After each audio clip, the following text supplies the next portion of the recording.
Hello, everybody, and welcome to another candidacy video for the SSCCC 2020-2021 elections. Today we have a very special guest. His name is Andrew Nickens. He's a poli-sci major from Folsom Lake College, and he's Legislative Affairs Director for Region 2 of the SSCCC, and he is currently running for Vice President of Legislative Affairs for the SSCCC. Andrew, thank you for joining me. Thank you so much for having me. Great. So I want to get started on a few questions. We want to get down to a little bit about who you are and your leadership style. Legislative affairs I'll speak for myself. It can be very convoluted, and I think for a lot of students, it can also be a little overwhelming. Can you tell us a little bit about how you translate such political jargon into something more something that relates more to students, how you can translate the politics into real life scenarios? Yeah, of course. I just want to mention that I have been doing work like that for almost 2 years now. I've been the Legislative Affairs Director at Folsom Lake College, and during that time I've had to explain numerous different concepts, legislative procedures that are, like you said, somewhat hard for students to understand.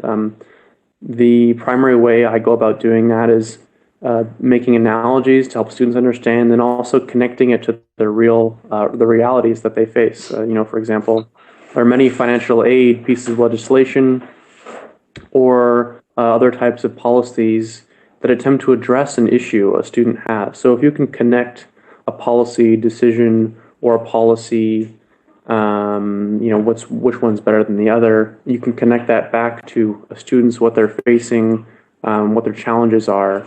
It makes it so much easier for that student to understand. I do like presentations and trying to explain that to students in the best way possible. And those are two of the strategies that I use personally to explain those concepts. Okay, very good. Now, I know we've spoken previously about this, you pretty much getting ready to transfer. I know you see or a UC campus may be in your future. If you do decide to transfer onto a UC, and you will be dual enrolled as a community college student and as a UC student, why did you decide to run for a position in leadership within the community college system as opposed to the UC? Well, I truly believe that my work in the community college system isn't done. I've been a community college student for 2 years, and I've seen the tremendous impact students have the potential to make in community college governance. It's very different from UC schools, which are in the Constitution, or CSUs, which are in statute. The community college system is a system of local governance where you have to navigate the individual realities and politics of each district. And to me, that's something that it takes a lot of individual attention that you have to pay to each district, college. And I feel that I am very well equipped to be able to do that work. And furthermore, I just want to say that community college students are often come last in discussions about financial aid and student representation. Assembly Bill 1504 was a bill that we got passed as the SSCCC that gave the SSCCC more funding. But before that, community college, the SSCCC, was making pennies on the dollar compared to UCs and CSUs. I believe we got around 16 cents per student in representation funds, whereas the CSUs and UCs got upwards of $3. And so that's just one of the many examples in which community college students are often given the short end of the stick in regards to that. And that pattern follows all the way through financial aid to seats at participatory governance tables, despite the fact that we serve more students and the most neediest students in California. Okay, very good, succinctly put. Uh, Now, I understand, and you and I both understand this as student leaders, that being in a position like this can be a very thankless job, and it can be very difficult and time consuming and stressful. And we also know that it opens up a lot of opportunities for transfer, for job applications. It does come with its perks. Can you maybe give us an example of a time where you've demonstrated that you were able to put the interests of students before your own interest or the interest of any organization other than your constituency? Yeah, of course. I can think of one example most recently, actually. Um, the college I attend is part of a multi-college district, Los Rios Community College District, the second largest district in the state of California. And our district contracts its food services through a third party known as Aramark. And students across all of my sister colleges have experienced difficulties, problems, have downright been underserved and ignored by the district in regards to food services by Aramark. And their contract is up, so the district is attempting to renegotiate a new contract, develop a contract that will best serve all the faculty, all the groups, faculty, staff, and students. And I am the Folsom Lake College student that's supposed to represent Folsom Lake College and its interests in constructing that new contract. And while I've been going to those meetings and representing FLC, I have had to make some hard decisions about balancing what I personally feel should be in the contract and what my students have told me should be in there.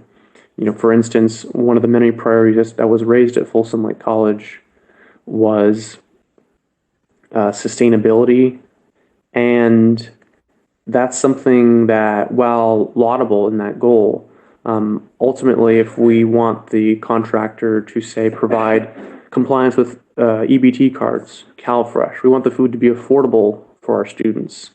That's something that might not come first, and so.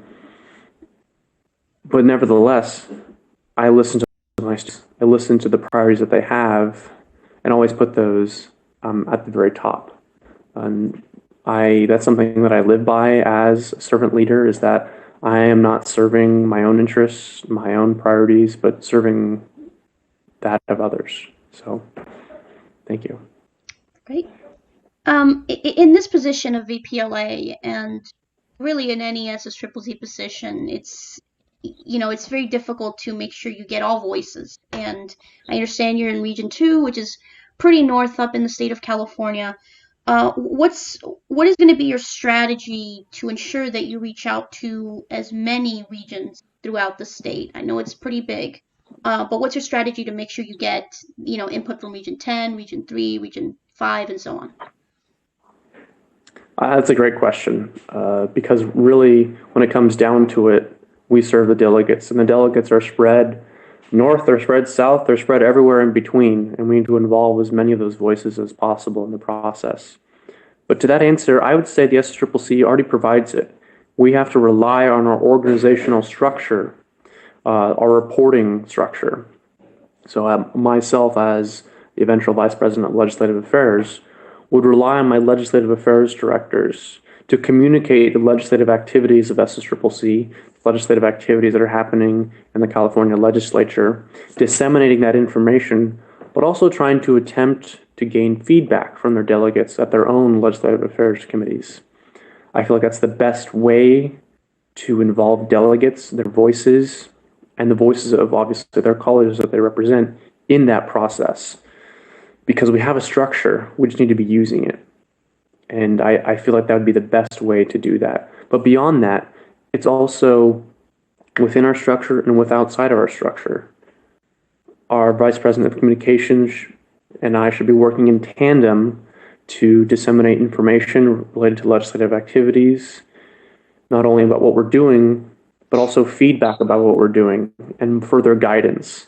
Specifically, I know Assembly Bill 2910 is the new Student Trustee Rights Bill. that the SSCCC recently got in text. It's a brand new bill that's been proposed. But throughout that process, our current Vice President of Legislative Affairs had to rely on us to give him feedback and guidance about what that proposal should look like if we have to compromise, if we have to make some hard decisions. That's not something that's done with one person, but by a group. And that group has to get feedback and information from the delegates from the colleges. And that ensures that a policy decision will serve the most people possible. Okay, very good. And on that note, as Legislative Affairs Director, you've gotten a chance to meet the SSCCC. You've been attending the monthly meetings along with your Regional Affairs Director. So you've gotten a chance to see how the system works. And you mentioned that we have a system we just haven't used. What is it about this current SSCCC administration or the current system we have in place that, what do you want from it that you're not getting? What do you think students wish they had that they're not getting? And what is it that you will bring to this system? That's a great question because, like always, the question is, what can we do better? What can we try next time? And I can't specifically speak for maybe the Regional Affairs Director side of things, or maybe the communications side of things. But specifically as it relates to legislative affairs, I know our current VPLA, through no fault of his own, is very involved at the Capitol in behind the doors, behind the scenes, working to make sure our resolutions turn into bills and communicating this information, these legislative updates to us. But I think I take somewhat of a slight issue with that. I think something where we can improve on is that we're over-reliant on the Vice President of Legislative Affairs to do all the background work. And instead of the Legislative Affairs branch of the SSCCC working collaboratively and together to accomplish the mission of SSCCC as it relates to legislation, the VPLA themselves is taking on most of that work and simply reporting back to the Legislative Affairs Directors. I like to somewhat flip that during my term. But I believe that starts with empowering the Legislative Affairs Director, giving them the appropriate training, giving the appropriate guidance, making sure that they know the things they need to know, things they need to do, and involve them in that behind-the-scenes process. Get more Legislative Affairs Directors to the Capitol to participate in that process so that not only can we do more with more people, but that frees up some of the work on my end to truly pursue the mission of SSCCC as it relates to legislative affairs and ultimately empower more legislative affairs directors. Because the more that they know what's going on, the more that their region will know what's going on, the more that their delegates will know what's going on, and the more those delegates will be able to provide feedback. I think it's all connected, and that's something that I'd really like to see improve, and I think I can do it. Okay, it's very good. We're about 13 minutes in. You've done an excellent job being very succinct and concise with your answers. So we have plenty of time for this last question here. You and I, we've spoken before about the political lucidity of the student leaders within the SSCCC. I know that given that we are student government, we can attract a lot of poli-sci majors such as yourself, a lot of government majors. But we seem to have very few STEM majors, child development, nursing, technical degree individuals within the organization. I'll just ask you point blank, do you see this as a problem? You know, that's a very interesting question. I don't think I necessarily see it as a problem because it's important to realize that the SSCCC is structured and organized in such a way that it attracts students who are willing to take the mantle of public service, who are knowledgeable about the inner workings of community college governance, perhaps about legislation or organizational management. And I feel that a lot of those things coincide with the things a political science student is studying, with the things a business administration student is studying. So those things somewhat align in those skill sets of those majors. And so I don't think it's entirely unreasonable to see that a lot of those students end up being in the SSCCC. I think it's a strength. But I do believe that more voices, diverse voices, should be included in decision-making processes in the SSCCC, because ultimately that makes sure that the mission we're pursuing, the policies we create, serve a diversity of students in thought, in opinion, in background, and to ensure that it's not just a minority of us, policy majors, business administration majors, that are bringing these perspectives to the table. It should be about including as many community college students in these processes as possible. So while I don't think I see it quite in the sense of a problem, I just think that makes it all the more incumbent on us to include more voices from more diverse perspectives in what we do. Okay, that's very good. Well, those are really all the answers I have for you today, Andrew. Thank you so much for joining me. But I do want to give you the floor for maybe 60, 90 seconds to talk to students and maybe give some closing statements. Is there anything you think students should know about you before they make the decision to vote for you? Yeah, sure. I think when I think about running for Vice President of Legislative Affairs, I thought pretty long and hard about, why would I want to do this? What is going to drive me through my term? What is going to sustain my passion, my motivation, my ability? And I think when it comes down to it, the answer to that is service. I live in a very community-oriented or a very service-oriented community and family. My father, he raised me and my siblings to be very mindful of how we use our time and using it to help others, those in need, those in our community, and my peers. And I truly believe that's what's driving me to become the next Vice President of Legislative Affairs. And that's a mission that I started many years ago. At age 5, I joined Cub Scouts, which is a part of scouting, and I went all the way till age 18 as a Boy Scout and attained my Eagle Award for community service project. And during that time, I dedicated thousands of hours to mentoring youth, working on community service projects, and ultimately helping those in need. And that is what carried me to community college governance and where I am here today. That's what brought me to that scene, and it's what continues to drive and sustain me. Every day I think about what I can do better to serve those around me, those who are in most need. And I truly believe that's why I will not only make the best Vice President of Legislative Affairs because I'm passionate about that, but also because of my experience as well. The last 2 years, as I've mentioned, I've been in community college governance and legislative affairs, and I've also interned for the Capitol State Assembly, the Senate, worked on campaigns and in Congress doing research on public policy and politics. And I think that's really what equips me to be the next Vice President of Legislative Affairs. Okay, we're about 18 minutes, 30 seconds in, but any student who's watching this and would like to know more about you, where can we direct them? My Facebook account is, you can find me under my name, Andrew Nickens, at Facebook. I'll be posting things related to my campaign there. That'd be a great way. Okay, Andrew Nickens, everybody, running for Vice President of Legislative Affairs for the 2020-2021 SSCCC board, executive board. Thank you very much, Andrew. And if anyone's watching and is running for a position in the SSCCC this year, please reach out to me. I'll leave my email down below, and we can get an interview set up so that you can sit down with me just like Andrew did. All right, Andrew, well, thank you so much for joining me, and best of luck.